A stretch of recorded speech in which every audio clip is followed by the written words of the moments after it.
L'Assemblée nationale s'est donc réunie à Bordeaux, le 13 février 1871.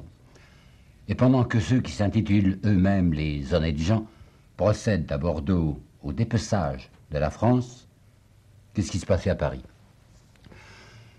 Vous vous rappelez, à la fin de mon premier exposé, je crois que je vous ai cité une phrase de Madame Edgar Quinet, qui est une femme tranquille, et Monsieur Edgar Quinet n'est pas un révolutionnaire, et laquelle disait « Si jamais Paris s'aperçoit qu'on l'a joué, le renversement, le revirement sera terrible. » Eh bien, Paris commence à s'apercevoir en effet qu'on l'a joué. Il faut regarder les documents du temps, les correspondances, enfin les mémoires. Prenez par exemple Goncourt. Edmond de Goncourt, Dieu sait que c'est un bourgeois et un conservateur. Néanmoins, on voit que Goncourt a été écœuré de ce que l'on a appelé la convention d'armistice qui avait été signée par Jules Favre le 28 janvier 1871. On appelait ça une convention d'armistice et c'était une capitulation. C'est pourquoi Goncourt dit c'est du jésuitisme, ces gouvernants sont de sinistres fourbes. Et en effet, Trochu, le général Trochu, chargé de la défense de Paris, plus tard, en 1896, l'année de sa mort, lorsque ses mémoires paraîtront, dira en riant la convention d'armistice, c'était notre euphémisme gouvernemental. Alors, mensonge de l'armistice, capitulation. Mensonge de la famine. Je vous ai expliqué comment les Jules avaient fait, imitant Bazaine. Bazaine avait dû attendre la crédibilité de la famine pour expliquer aux Messins que nous allions nous rendre. Et bien, de même, pour expliquer aux Parisiens qu'on va capituler devant les Prussiens, on a dit il n'y a plus de stock. Or, ce n'était pas vrai. Et les gens vont s'en apercevoir tout de suite, étant donné qu'on avait décidé qu'il n'y aurait pas de rationnement, ce qui était une chose monstrueuse. Le rationnement va s'opérer de lui-même. La Revue des Deux Mondes avait dit « Mais c'est un rationnement qui se fera simplement par le renchérissement ». Remarquez que c'était admirable. Ça veut dire ceux qui ont de l'argent ne s'apercevront de rien, ceux qui n'en ont pas, ils se priveront, alors il y aura du rationnement. Si bien que les grossistes, enfin les épiciers en gros, ils avaient entassé les stocks de pommes de terre, de haricots, etc., mais ils ne les livraient qu'au compte-gouttes, c'est-à-dire aux gens qui payaient très cher. Mais quand on a vu l'armistice qui était annoncé, alors la chute des prix s'est produite, c'est pourquoi les carreaux des halles ont été littéralement envahis de ce que je viens de vous dire, c'est-à-dire du riz, des pommes de terre et des haricots secs, parce qu'on les avait cachés et que maintenant il fallait les vendre n'importe comment. Alors ça avait été une indignation, on nous a dit on nous a menti. C'était le deuxième mensonge. Un premier mensonge de la convention d'armistice égale capitulation. Deuxième mensonge, famine qui n'est pas une famine. Troisième mensonge, la défense. Vous vous rappelez Blanqui, quand il disait depuis le 11 octobre, j'ai peur que nous soyons en présence d'une abominable comédie. C'était exactement ça. Les gens avaient compris maintenant qu'il s'agissait d'une comédie. Et quand on leur avait fait croire qu'on avait fait une sortie à Champigny, et qu'ils savaient, dès maintenant ils le savaient, qu'on n'avait même pas donné aux soldats un équipement pour passer la nuit dehors, pas de ravitaillement, parce que déjà les généraux avaient décidé qu'il n'y aurait pas de percée. Et quand en outre on s'apercevait, car on le savait maintenant, qu'il y avait moyen de percer, tous les observateurs neutres étaient d'accord. Pensez donc qu'il y avait Paris avec sa position centrale, il y avait une supériorité numérique de Paris écrasante, environ 500 000 combattants à Paris et 175 000 Allemands. Il y avait les lignes allemandes circulaires qui s'étendaient sur 85 km, vous m'entendez, 85 km avec 175 000 hommes au maximum, si bien que nulle part ces lignes n'avaient de profondeur, et que si on eût lancé sur n'importe quel point une réelle offensive, on la faisait, la percée. Quand les Parisiens ont compris que les généraux ne voulaient pas faire la percée, vous imaginez leur réaction. Le général Leflot, qui est le ministre de la guerre du gouvernement de la défense nationale, dira dans sa déposition devant la commission d'enquête, les opérations militaires avaient laissé à la population une impression extrêmement pénible. Oui, c'est le moins qu'on puisse dire. D'autre part, il y avait le comportement des officiers. Ça, c'est encore dans Goncourt. C'est le journal de Goncourt où j'ai trouvé ça. Écœurant spectacle, dit-il, de voir ces officiers gandins qui garnissent les tables et les cafés sur les boulevards, le verbe haut, l'air insolent, et quand ils ont assez consommé, ils paradent sur l'asphalte avec leurs cannes achetées le matin même. C'est hideux, disait-il. Or, c'étaient les officiers de la défaite et qui étaient ravis de la défaite. Il y avait une autre espérance trompée. Lorsque les Parisiens avaient crié « La République, vive la République », c'était en 92, ils avaient pensé deux choses. La République de 92, je vous le disais, c'était l'envahisseur repoussé, c'était Valmy. Mais la République 92, c'était aussi la libération des esclaves, c'était un peu plus de liberté. Quelque chose qui changerait dans la condition ouvrière. Eh bien, rien n'avait changé. Et au contraire, elle s'était accrue, dans le mauvais sens. Pensez que durant le siège, tout de même, il y avait les usines d'armement qui tournaient, parce que c'est quand les gens qui n'étaient pas mobilisés pouvaient vivre, parce qu'ils travaillaient dans l'usine d'armement, mais stop tout de suite, dès que l'armistice est intervenu, il n'y a plus d'usine d'armement. Par conséquent, comment survivent-ils, ces Parisiens, alors qu'il y a une quantité d'ateliers qui sont fermés, qu'il y a un lockout patronal général, qu'il y a beaucoup de patrons qui ont dit on va fermer les ateliers parce qu'avec cette plèbe déchaînée et qu'il y a des fusils, on ne sait pas ce que ça peut donner, nous on peut supporter un manque à gagner, alors laissons la manufacture fermée. Alors, comment vivent-ils? Ils vivent avec la solde des gardes nationaux. Je vous ai dit qu'ils étaient environ 250 000, les gardes nationaux. Là-dessus, il y en avait plus de 200 000 qui étaient de pauvres gens. On leur allouait 30 sous par jour, plus 75 centimes pour la femme, plus 25 centimes par enfant. 30 sous par jour, ça faisait à peu près 2,50 francs, quoi, s'ils avaient des gosses. Vous savez qu'à ce moment-là, le salaire moyen de l'ouvrier était 5 francs.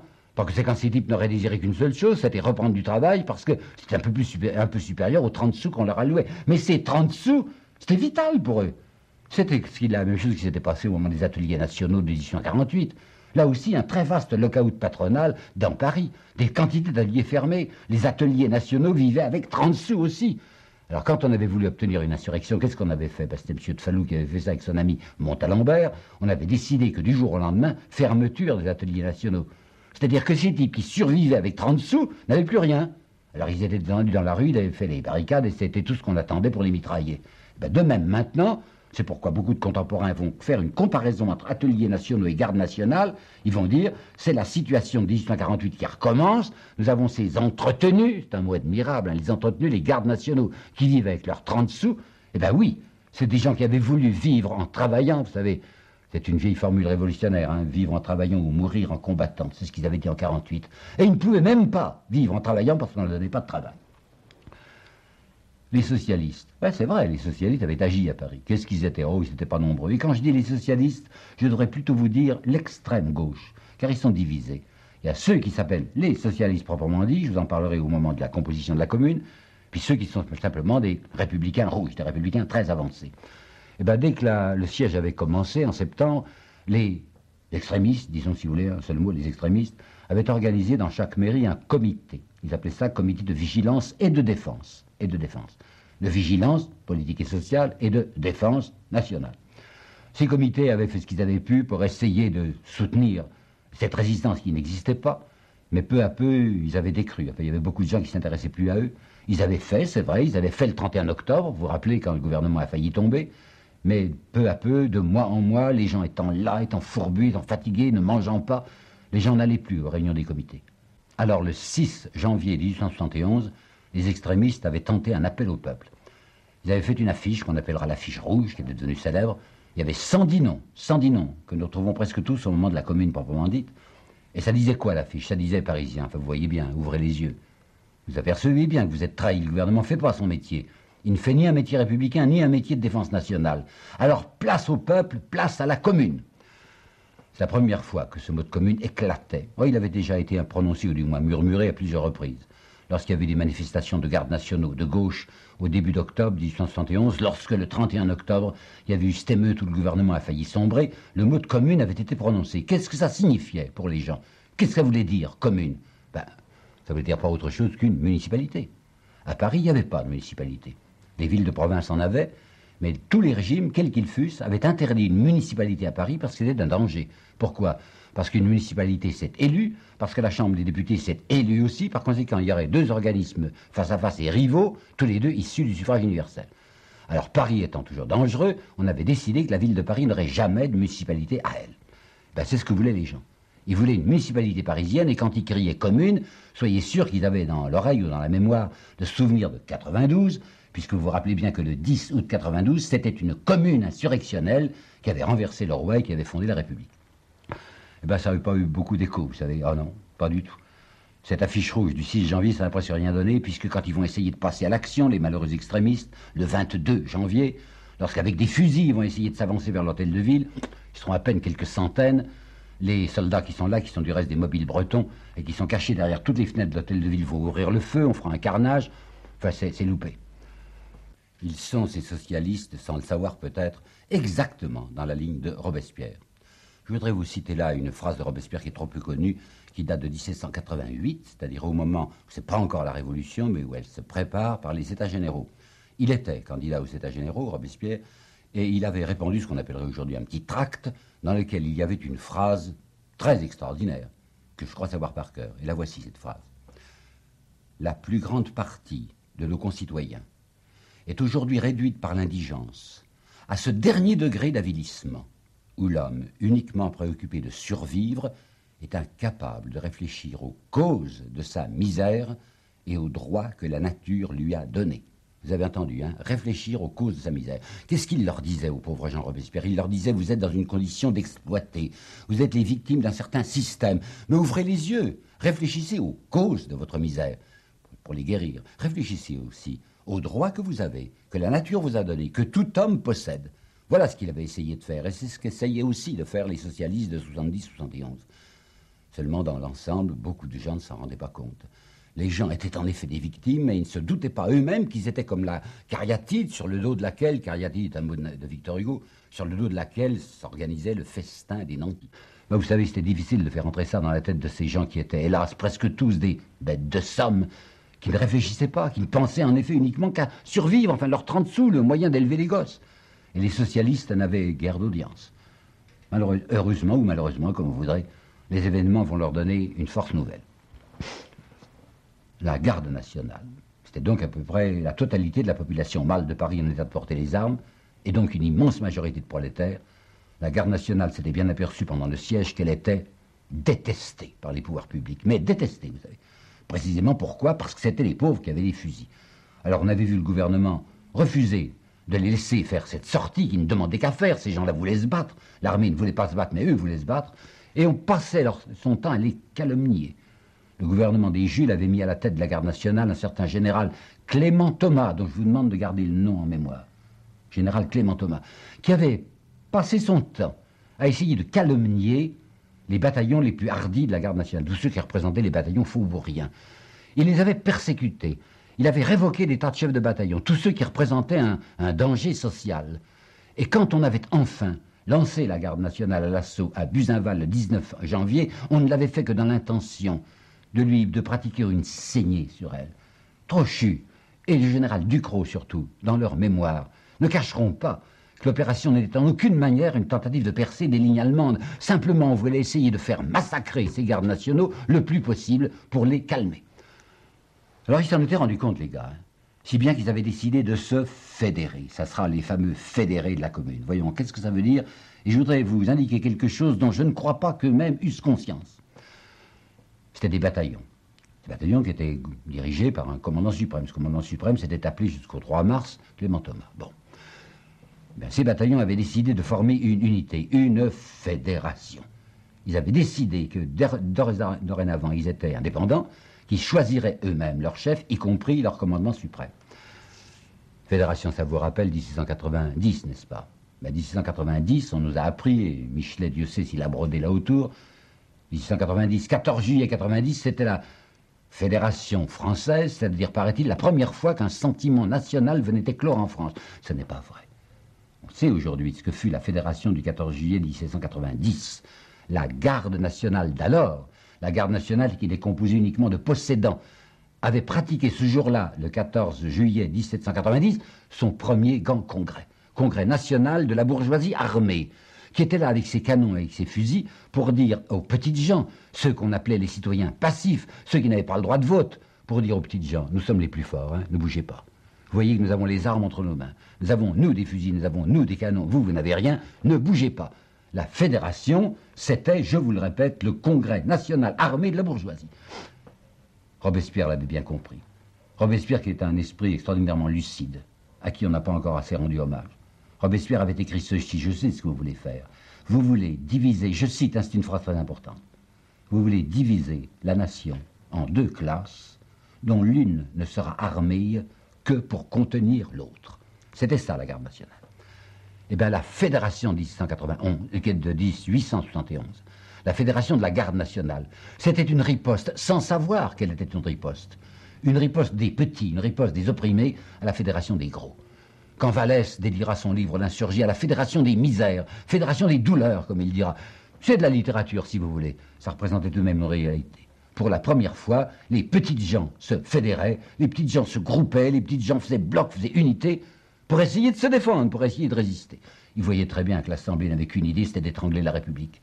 Ils savaient comment elle était composée l'Assemblée, avec cette immense majorité de royalistes. Ils savaient qu'on allait préparer, comme dira l'un d'entre eux, le troisième cadavre de la République.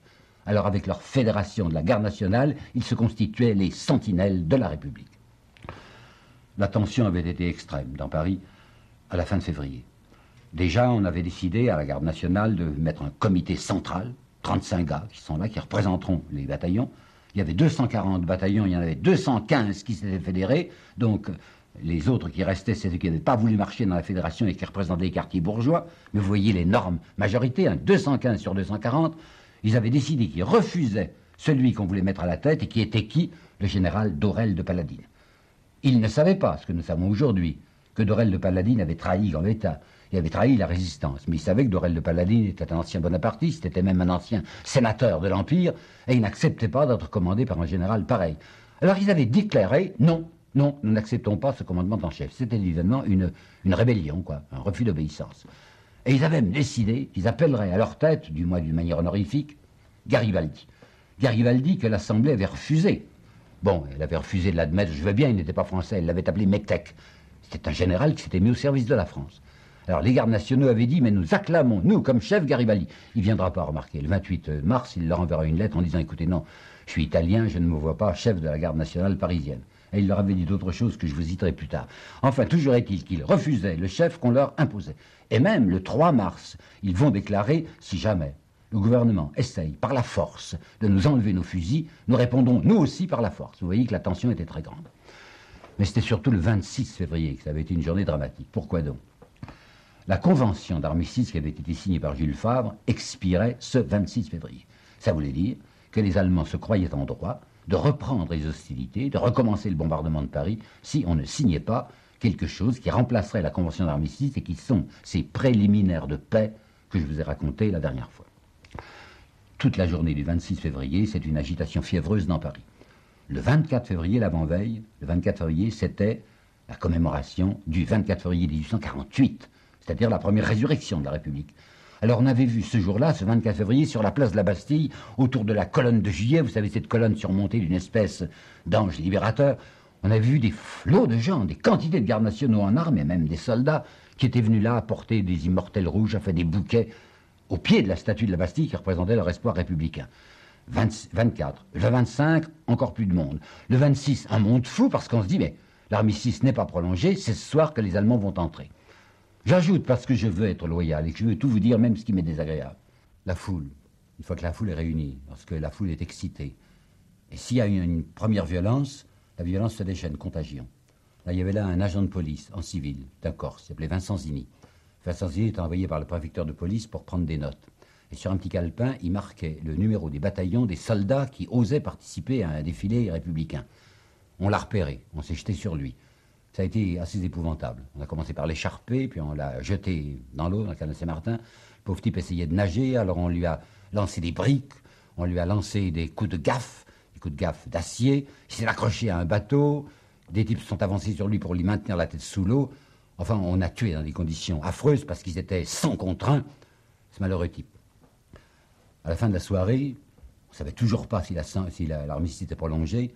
200, 300 000, 400 000 bons hommes montent dans la direction des Champs-Élysées, puisque si les Allemands viennent, ils arriveront du côté de Versailles.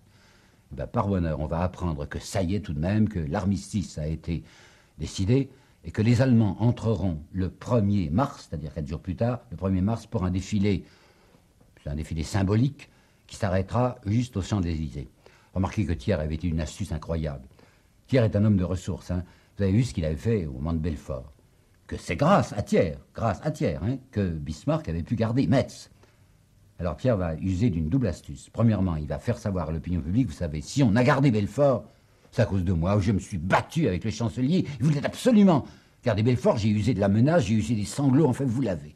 Et deuxièmement, pour faire tenir tranquille les Parisiens, il leur dit, savez-vous ce qui s'est passé? Ben voilà, les Allemands voulaient absolument entrer dans Paris. Et ils m'avaient mis le marché en main, le couteau sous la gorge. Il m'avait dit, si vous vous opposez à notre entrée dans Paris, nous gardons Metz, nous gardons Belfort. Alors vous comprenez bien que, afin de garder la grande citadelle de Belfort, l'héroïque citadelle de Belfort au territoire national, j'ai été obligé d'accepter l'entrée des Prussiens dans Paris. Les Parisiens vont se dire, bon, on ne peut pas hésiter nous-mêmes, enfin, puisque ça nous permet de garder Belfort, alors on ne bougera pas. Les Prussiens vont entrer le 1er mars et je dois vous dire que Paris s'est conduit là d'une manière noble. Je ne sais pas si vous vous rappelez ce que les livres d'histoire nous disent sur ce qui s'était passé lors de l'entrée des Alliés, les Cosaques surtout, dans Paris en 1815. Ça avait été des scènes hideuses, vous savez. Quand ils étaient entrés dans les quartiers populaires, ça n'avait pas bougé. Mais quand ils étaient arrivés dans les quartiers riches, sur les grands boulevards, ça avait été des ovations. Les femmes du monde montaient en croupe sur les chevaux des Cosaques, puis c'était les libérateurs, ces étrangers qui venaient ramener le roi, vous pensez. Eh bien, rien de semblable. Le 1er mars 1871, quand cependant les Allemands entrent par les beaux quartiers de Paris, ils entrent par Neuilly, ils entrent par le 16e, ils entrent par le 8e arrondissement, ils entrent par les Champs-Élysées, tout le monde a fermé les fenêtres, toutes les boutiques sont fermées, ils entrent dans un silence de mort. À partir du 1er mars, ça se calme dans Paris. La tension avait été extrême, il y a une espèce de retombée, enfin les choses vont, semble-t-il, de mieux en mieux. Mais ça ne fait pas l'affaire des manœuvriers de Versailles. L'Assemblée va maintenant se réunir, l'Assemblée qui était à Bordeaux va se réunir à partir du 20 mars à Versailles, et ces gens veulent absolument, vous m'entendez, se venger de Paris. Il y a une détestation de Paris chez les honnêtes gens, puisque c'est un mot que j'emploie souvent, mais c'est ainsi qu'il se désigne. Chez les notables de province, détestation dont je dois vous apporter quelques preuves. M. Paul Leroy-Beaulieu, dans la Revue des Deux Mondes du 15 mars 71, un article intitulé « La province pendant la guerre » va écrire. Depuis 20 ans, les provinciaux, il veut dire les notables de province, s'étaient promis de ne jamais plus autoriser un renouvellement de 1848. Et ils le disaient bien haut. Ils disaient qu'ils ne voulaient pas accepter que Paris impose à la province une république nouvelle, et ils attendaient pour un terme proche la délivrance. Qu'est-ce que ça veut dire la délivrance? Ça veut dire la capitulation. M. de Belcastel va dire « Nous ne voulons pas recevoir tous les 15 jours une révolution par télégraphe ». Voilà encore un bien plus bel article, idée du Nouvelliste de Versailles, journal allemand, enfin de l'occupation allemande, mais journal de langue française, du 24 octobre 1870. Les Parisiens ont sans cesse usurpé la domination sur les Français, sur les véritables Français. Qu'ils se lèvent, ceux-là, qu'ils défendent leur liberté contre une capitale abusive pour lui déclarer qu'ils n'entendent plus se laisser exploiter par elle. Et M. Demeaux va dire, à Paris du reste, Monsieur le baron Haussmann a mal organisé les choses. Et il le dit avec un tel cynisme qu'il faut que je vous donne le document.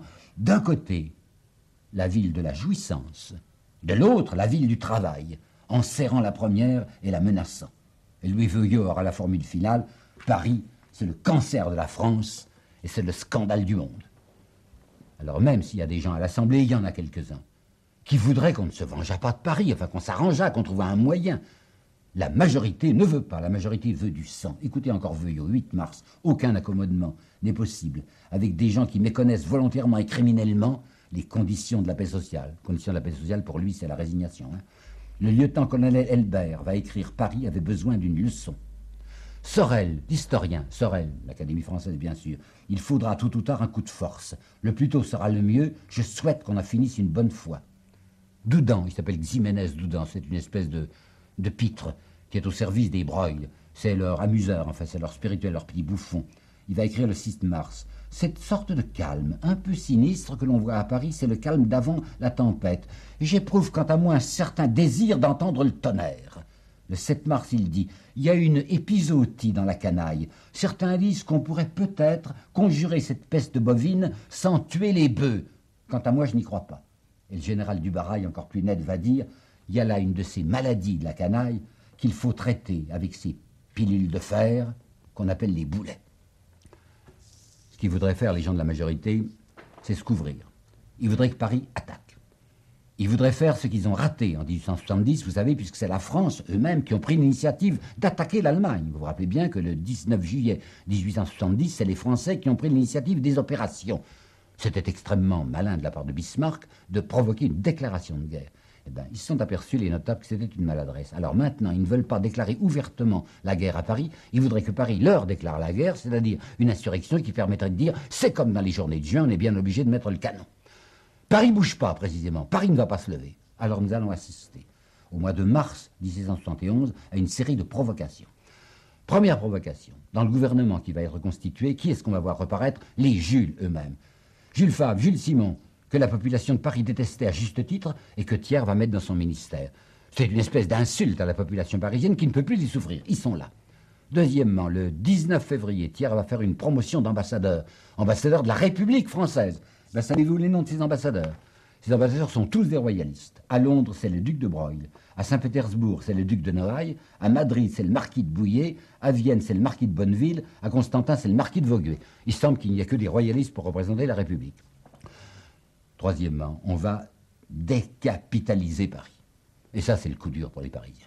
Jamais, jamais dans l'histoire française, on avait vu une assemblée politique siéger ailleurs que Paris. C'est évidemment dans la capitale que se rassemble l'Assemblée nationale. Et bien, pour la première fois, ils vont se décider, les députés, en quittant Bordeaux, à ne pas aller à Paris, comme pour punir la ville, et ils vont se réunir à Versailles. Versailles, est-ce que vous vous rendez compte que ça signifiait pour les Parisiens? Ça signifiait deux choses. Versailles, c'était là où vivait le roi, dont on l'avait ramené, vous vous rappelez peut-être en octobre 1689, Boulanger, la boulangère et le petit mitron, les femmes de Paris étaient allées les chercher. Enfin, c'est la résidence royale. Et en plus, il n'y a pas 2 mois, il n'y a pas 3 semaines, il n'y a pas 8 jours. Qui est-ce qui était à Versailles? Les Allemands. Par conséquent, là où se réunissaient les forces allemandes, c'est là où va se réunir l'Assemblée nationale. C'était une gifle terrible sur Paris. Il y a mieux. Moratoire. Le moratoire pour les loyers et pour les dettes des commerçants. Ce moratoire avait été institué au début de la guerre. Il allait se terminer maintenant.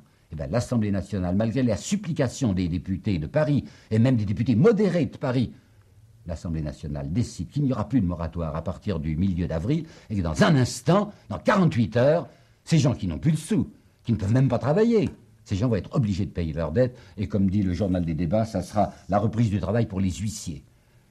C'est pas fini. On va supprimer d'autorité le général Vinoy, qui commande à Paris, va supprimer d'autorité 6 des principaux journaux de Paris. Et quels journaux? Précisément les journaux républicains. Et l'Illustration, qui est un journal bien tranquille, va dire on supprime les journaux qui appartiennent précisément au parti qu'il importe de rassurer, c'est-à-dire le parti républicain. Ça ne suffit pas encore. On avait essayé de mettre Dorel de Paladine, à la tête de la garde nationale. La garde nationale n'avait pas voulu, mais enfin, Dorel de Paladine restait officiellement le chef de la garde nationale. Et maintenant, on va changer le préfet de police lui-même. Le préfet de police, jusqu'à présent, c'était un civil. Brusquement, le 17 mars 1871, le gouvernement décide que le préfet de police sera dorénavant un général, le général Valentin. Alors vous avez, à la tête de Paris, comme gouverneur militaire, un général, qui s'appelle Vinoy. Vous avez comme chef de la garde nationale, du moins officiellement, un autre général qui s'appelle Dorel de Paladine. Et vous avez à la préfecture de police un troisième général qui s'appelle Valentin. Tous les souvenirs reviennent aux gens. À la veille du 2 décembre, lorsque Louis-Napoléon Bonaparte avait décidé d'étrangler la République, qu'est-ce qu'il avait fait? Il avait nommé un général qui s'appelait le général Espinasse à la tête du ministère de l'Intérieur. Avec la nomination du général Valentin, tout semble prêt pour un coup d'État destiné à tuer la République.